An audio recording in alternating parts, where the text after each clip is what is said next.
నా పేరు తడక రమేష్.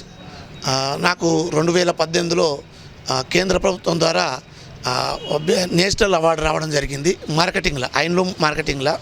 నాకు అదేవిధంగా ఈసారి రిపబ్లిక్ డే ఉత్సవాలలో కేంద్ర ప్రభుత్వం తరపున ఈ రాష్ట్ర ప్రభుత్వాన్ని సూచించిన మేరకు రిపబ్లిక్ డే ఉత్సవాలలో పాల్గొనడానికి సతీ సమేతంగా అంటే మా భార్యతోటి నేను పోయే అవకాశం కలిగింది. అదేవిధంగా ఆ రిపబ్లిక్ డే ఉత్సవాలలో పాల్గొంటూ ఆ తర్వాత 28వ తారీఖు నాడు మన గౌరవ సెంట్రల్ అంటే కేంద్ర టెక్స్టైల్ మినిస్టర్ అయినటువంటి గిరిరాజ్ సింగ్ గారితో కూడా మనము కలిసే అవకాశం నాకు ఇక్కడ ఉన్నటువంటి అధికారులు కల్పించారు. నాకు గౌరవమే కాదు, ఈ గౌరవం నాది కాదు, ఈ పోచంపల్లి ప్రజలందరిది. నేను ఎల్లకాలం ఏంటంటే ఈ చేనేత బ్రతికుండాలని, చేనేత మీద ఆధారపడ్డ ప్రతి ఒక్కరు కూడా మంచిగా ఉండాలని కోరుకుంటూ నాకు ఈ అవకాశం ఇచ్చిన కేంద్ర ప్రభుత్వానికి కానీ రాష్ట్ర ప్రభుత్వానికి కానీ అందరికీ కూడా అధికారులకు కూడా పేరు పేరున నమస్కారాలు తెలియజేసుకుంటాను.